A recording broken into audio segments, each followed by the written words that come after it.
Chris Morris is notoriously shy of interviews.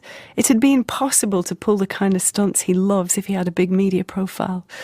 But a Chris Morris special would be a bit damp without hearing from Chris himself. In 2010, when his film Four Lions was released in the US, Chris was interviewed in New York by WMFU presenter Benjamin Walker, who asked him specifically about radio, and in particular, Blue Jam. Well, I really enjoyed it, and Blue Jam felt like a noise, so radio was the obvious place for it. I mean, it really did feel like a sort of misty noise. So it just seems like a medium that really works well for someone like you, with the wanting to carve out this space to do things on your own terms. Well, people always talk about media as kind of sort of types of flower bed or opportunities, kind of little shapes of window through which to hurl your projectiles. But I think to me they're sort of textures, not delivery systems, even though they are, of course. But you don't sort of feel your way into a delivery system. You can feel something as a texture. So it's not like this gives you opportunity to do this, or this amount of reach, or this is how people consume this these days. My brain doesn't work that way. But I do enjoy the process of radio, and even when I'm sort of having to edit like the sound for a trail or something, anything that I've got Pro Tools shunting around or whatever. There's a kind of an allure to that.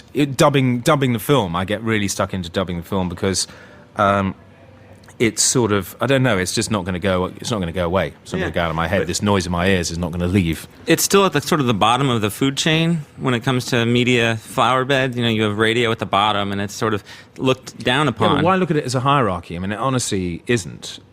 I mean, it is if you see that the media is a career ladder. Well, it's treated it that way. I mean, yeah, but I think that's an advantage too, because it means that you can quietly get on with things without people worrying. I mean, yeah, if you clearly you are status obsessed, and therefore if you wear your radio badge, you'll be at the back of the party with no one paying any interest. But maybe that's the best place to be sometimes. I think that WFMU is a station that kind of wears its badge proudly. Yeah, absolutely.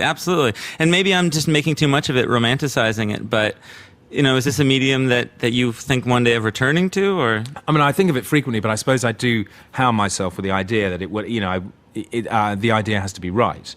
But I think that's possibly an evasion strategy. I mean, maybe I should just get stuck in and do it, But it's sort of, you do have to have the impetus to want to do it. What does that mean?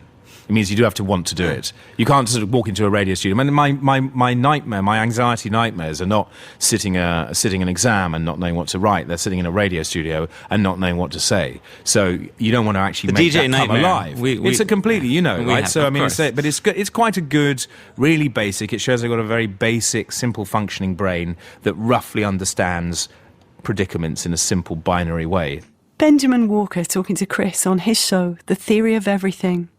Nightmares aside, Chris has had a profound impact on those who've worked with him. Here's Armando Iannucci again. I think what he inspired in a lot of people who went on to do comedy was this sense actually of don't settle for the traditional. It doesn't have to be conventional. The more imaginative and experimental you are, the more potentially it could be really good.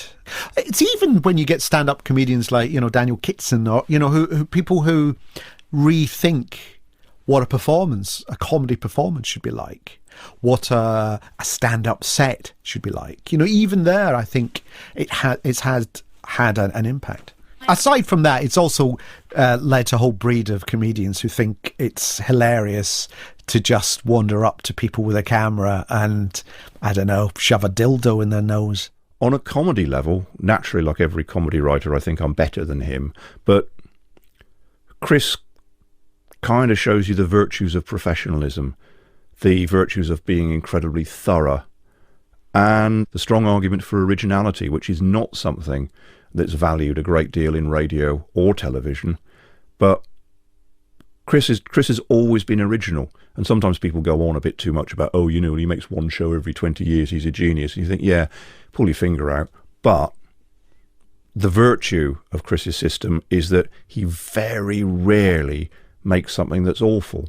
There was that children's puppet show he did for Channel 5, which was drivel, but everything Chris has done has been as such a high standard, and not to anybody else's high standard either. He has definitely impacted my musical thinking in terms of openness to things that I wouldn't have necessarily considered before. Downstream of meeting him, this whole world of electronica opened up to me, which then subsequently informed scores, for example, like The Curious Incident of the Dog in the Nighttime, which is a 100% electronica score, and not just the musical language of it, but also the idea of an oppressed individual whose headspace is being completely twisted and overloaded. I mean, on one level, Chris has had a massive impact on my career just by giving me work, and just by the surreal fact that despite the very small amount of work I've done on his shows, I can get served in luxury restaurants, I can get first-class seats on jet airliners just by saying I worked on Brass Eye. It's that great thing for a lot of writers who work with Chris that, you have worked on the modern equivalent of Monty Python, or It's That Man Again, or the Goon shows, or Saturday Night Live. I do remember when I went on then to, when I came out here and worked on the Borat movie with Sacha Baron Cohen, that when we were constructing that movie, I remembered things we'd done on Chris's show. That was a way of doing something where you've planned something out involving real people, and then you've made it seem like it all just happened. It unfolded naturally. Things just filter down, and then there's an awful lot, especially in comedy, obviously. There's an awful lot of comedy now that somehow wouldn't be the same or wouldn't be there if it hadn't been for him, I think. Well, we've come to the end of our journey through the wild world of Chris Morris. And who knows, maybe someone somewhere will be listening and they'll be inspired to invite him back to make some more devastatingly brilliant radio. I know I'm not the only one who'd welcome his return. I just wish he would make more stuff.